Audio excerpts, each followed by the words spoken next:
La fille du soleil de Galzan Chinag. Cette fille était apparue un jour au milieu des nombreuses familles de la ferme laitière.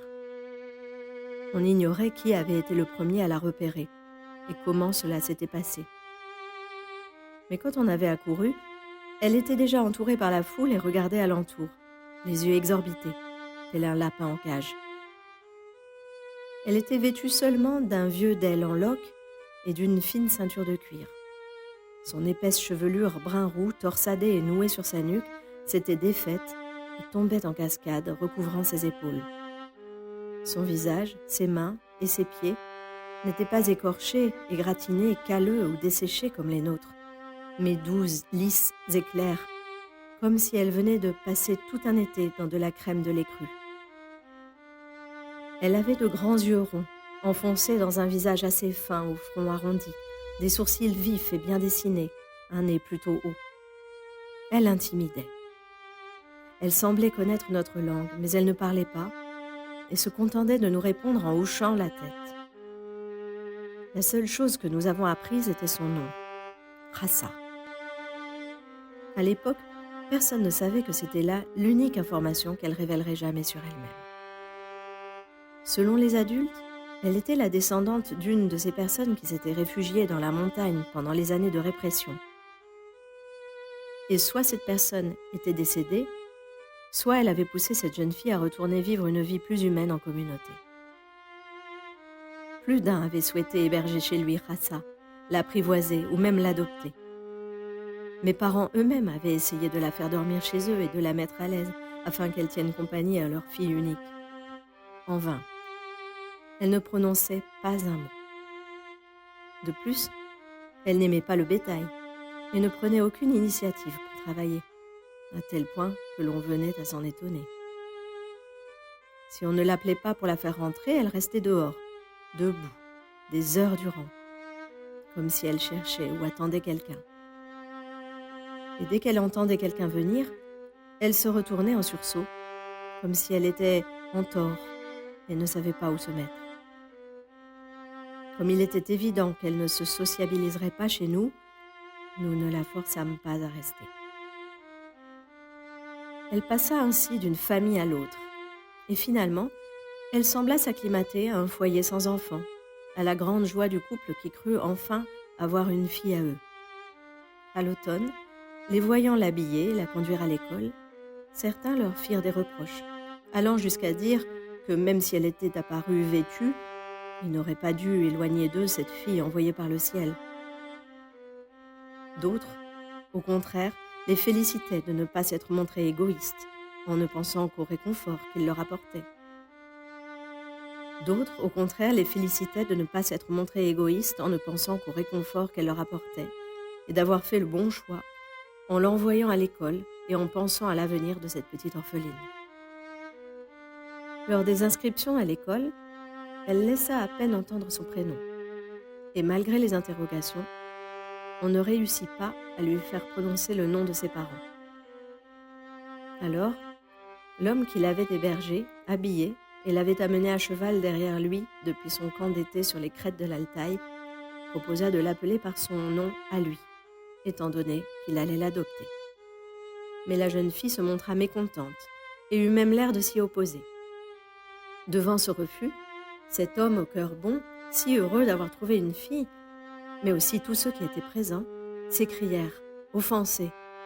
Un enfant adopté reste toujours un étranger. Un professeur à l'air réprobateur éleva la voix. Qu'est-ce que c'est que cet enfant qui ne connaît pas son nom mais refuse de porter celui de son père adoptif? Peut-être n'es-tu pas né d'un être humain, mais es-tu tombé du ciel? Un homme plaisanta alors. Tu es vraiment tombé du ciel, n'est-ce pas? En réponse à ces mots, elle esquissa un sourire et hocha la tête. À cette réaction, si l'homme qui l'avait réprimandée enragea davantage, l'homme jovial ironisa de plus belle. Et alors, nous le savons tous, si c'est ce qu'elle souhaite, appelons-la du nom de son père, le ciel. Et elle fut finalement enregistrée à l'administration en tant que Tengerin Rassa. Rassa, fille du ciel. Dès lors, tous ceux qui avaient éprouvé pour elle de la sympathie, aussi bien que ceux qui ne l'appréciaient guère, appelèrent cette orpheline humble et silencieuse, mais cependant douée d'une grâce et d'une élégance naturelle, la fille du ciel, ce qui finit par remplacer son vrai nom. Elle n'était pas une brillante élève, toujours maladroite et nonchalante au premier abord. Elle demeurait mélancolique, le regard dans le lointain, comme si elle attendait désespérément quelqu'un. Cependant, elle grandissait sous nos yeux de jour en jour, et probablement mise en valeur par les beaux vêtements neufs fournis par l'État qui sublimaient son élégance naturelle, elle nous impressionnait par sa beauté et on la considérait comme la plus jolie fille de l'école. Au début, elle passait ses vacances d'été dans un camp pour orphelins. Puis plus tard, sans doute la maturité venant, elle les passa chez le couple qui se réjouissait de l'avoir adoptée. Lors d'un été qu'elle passait chez eux, elle avait disparu soudainement. Puis nous apprîmes un jour qu'elle s'était mariée. Qui donc était l'heureux élu ? Le fils unique d'un parvenu qui s'était enrichi après la désintégration du kolkhoz. Un jeune homme habile à tout et rusé comme un magicien. D'abord, des rumeurs nous parvinrent selon lesquelles cette orpheline était réellement bénie. Puis elles laissèrent entendre que la belle-fille de cet homme fortuné était une fainéante qui ne savait pas travailler. Ensuite, nous apprîmes qu'elle s'était volatilisée aussi soudainement qu'elle était apparue. L'administration du Bag et du Soum avait été informée. Des hommes étaient partis à sa recherche, mais ne l'avaient pas retrouvée. Seules subsistaient des rumeurs et des suppositions. Si certains soupçonnaient de meurtre le fils de l'homme riche, d'autres ne prêtaient pas attention à lui, le considérant comme un vulgaire marchand, enrichi grâce au sang des marmottes de l'Altaï et au travail des chameaux du kolkhoz, et estimant qu'il n'était pas étonnant qu'une aussi jolie fille ne veuille pas demeurer à ses côtés. J'ignore combien de temps on a pu entendre pareil discours, mais peu après, j'ai quitté la région. Quand je songe à mon enfance, les souvenirs de la fille du ciel me servent de point de repère. L'année où elle était apparue, notre campement d'été était installé au bord du lac Kharnour. L'année suivante, une maladie s'était propagée parmi notre bétail, nous forçant à la quarantaine avec notre yourte isolée dans la montagne Kharhoul. L'automne où la fille du ciel nous avait quittés, nous voisinions avec notre oncle plus âgé. Papa et l'oncle étaient partis à sa recherche. Et cet hiver-là, un loup enragé avait attaqué notre campement. Des années plus tard, à l'occasion d'un séjour dans ma région natale, et alors que j'engageais de longues discussions, j'en profitais pour demander des nouvelles de la fille du ciel. Mais personne n'en avait. Alors, déçu, je demandai « Avez-vous oublié son existence ? Ou n'avez-vous peut-être jamais entendu parler d'elle ?» Sans réaliser que mon mécontentement et ma déception avaient échappé à mon contrôle et que je m'étais exprimée de façon très virulente. Les anciens se dépêchèrent de répondre qu'ils avaient oublié son existence, et les jeunes qui ne l'avaient pas connue, chacun prétextant son âge. Au début, je fus déçu, puis j'hésitais. Et si la fille du ciel n'avait jamais existé, et que je ne l'avais jamais connue qu'en rêve ? Je décidai finalement d'éclaircir cette affaire en allant rencontrer celui qui avait été son mari. La famille était installée à l'écart des autres. Une très jeune fille sortie pour retenir le chien du campement me parut, avec sa silhouette élancée et son visage fin, ressembler à l'image que je portais dans mes souvenirs. Je pensais alors qu'elle était sa fille, qui avait grandi.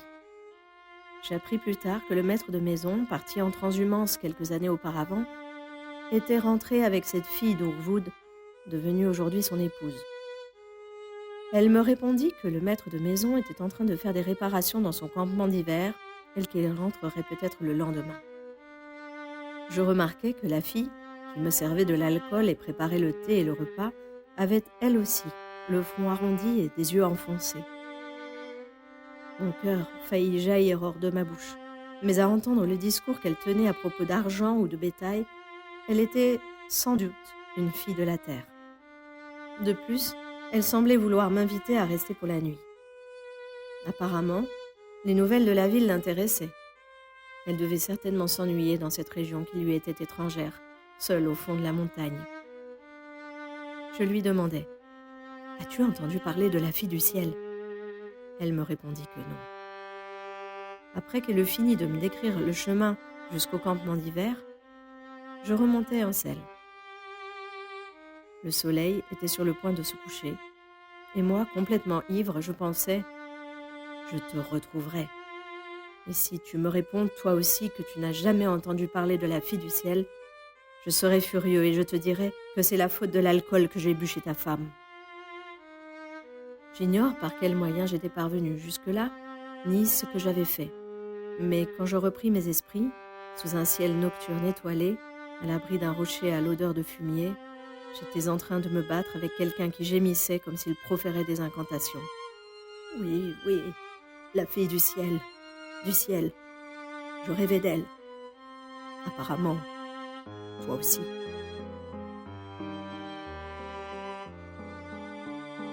C'était La fille du ciel de Galzen-Chinag.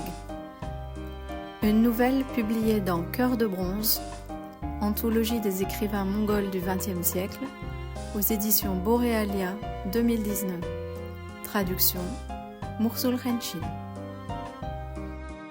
Musique Hicham Shahidi.